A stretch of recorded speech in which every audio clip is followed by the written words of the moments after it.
हम सभी मित्रजनों को। प्रिय साथियों,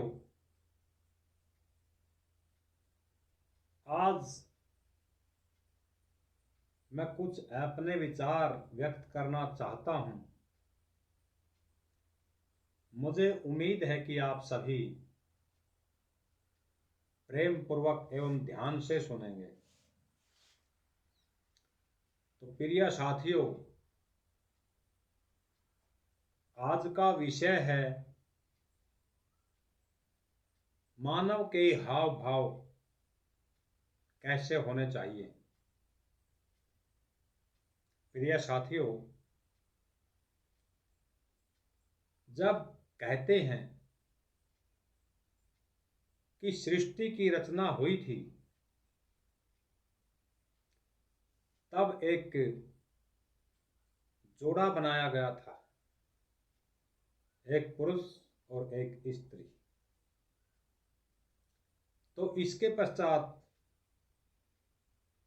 आगे सृष्टि चलती गई, बढ़ती गई। कुछ समय पश्चात जब जनमानस की वृद्धि हुई, तो उसके बाद समाज ने एक ऐसा रूप लिया है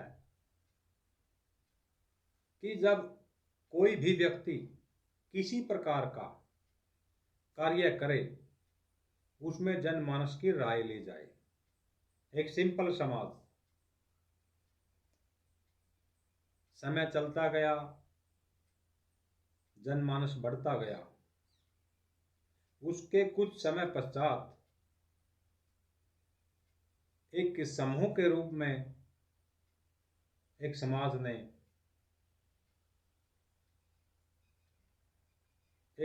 ने रूप ले लिया। तो कुछ लंबे समय के पश्चात जब समाज बढ़ता गया, लोगों की संख्या बढ़ती गई, फिर एक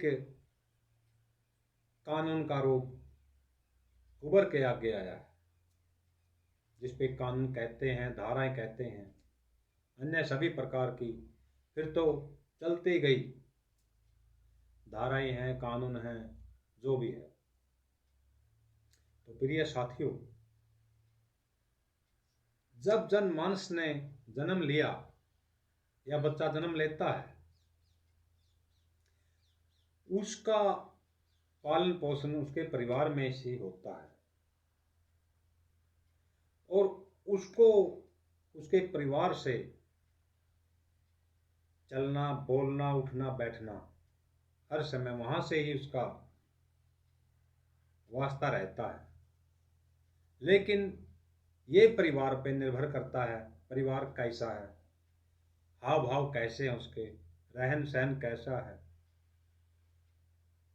तो प्रिय साथियों, जब समाज बनता है, और समाज जन्म कहां से लेता है? जब जनमानस बढ़ता है।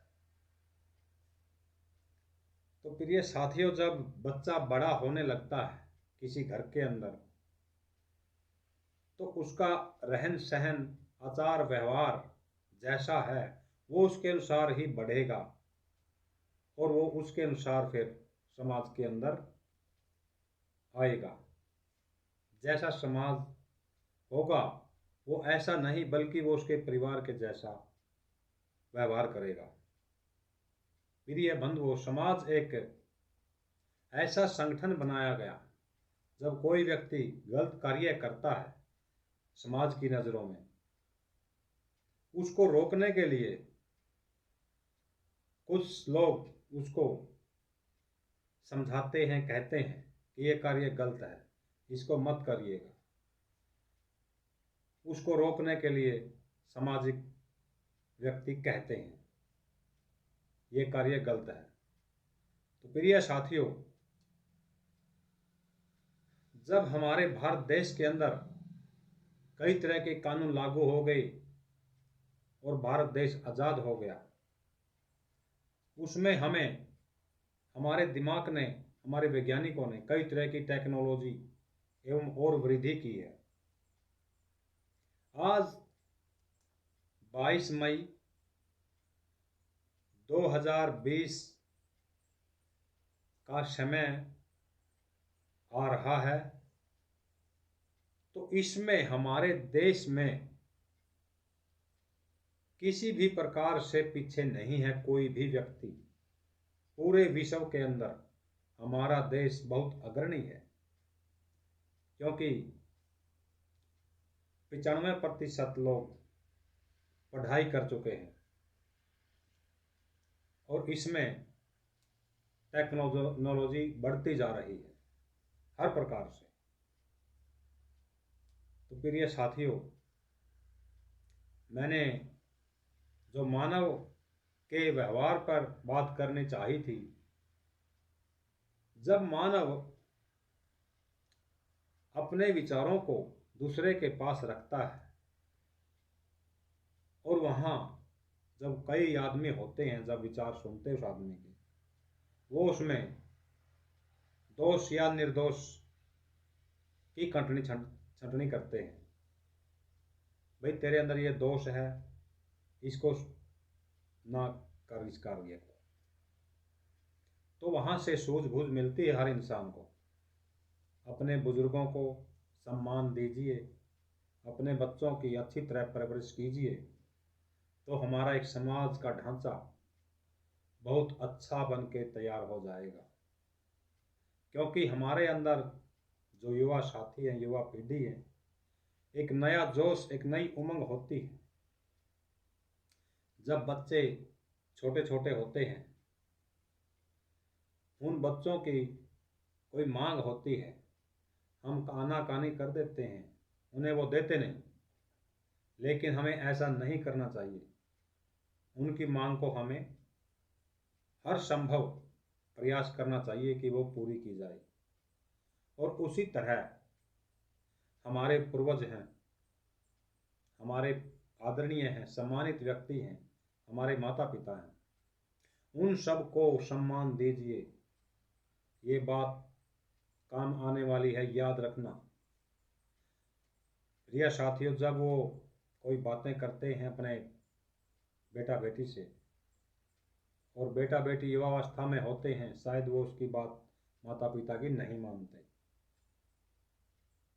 बहुत दर्द होता है अपने माता पिता को, बुजुर्ग आदमी को, जब वो बात नहीं मानती, क्योंकि युवावस्था में उसने बहुत कार्य किया हुआ है और उसके बाद उसके ही औलाद उसका कार्य नहीं करती। बहुत दुख होता है। प्रिय साथियों, किसी का दुख, किसी का दिल, किसी को दुख ना दें, दिल मत दुखाएं। तो प्रिय साथियों, आज तो बस मैं इतना ही कहना चाहता था कि आप सभी अपने आप को स्वस्थ रखिए, अपने पूर्वजों को सम्मान दीजिए। और एक छोटी सी और अपील करता हूँ, प्रिय साथियों, आप अपने अपने खेतों में या खाली जगह पर या सार्वजनिक जगह पर, स्टेडियम है, पार्क है या बस स्टैंड है, सम्मेलन है, कहीं भी 5-7 फलदार पौधे अवश्य लगाएं, क्योंकि ये हमारे जीवन का आधार होते हैं पौधे। इसके बिना हमारा जीवन संभव नहीं है। तो इसलिए आप सभी से मैं ही बात करना चाहता था। धन्यवाद। जय हिंद।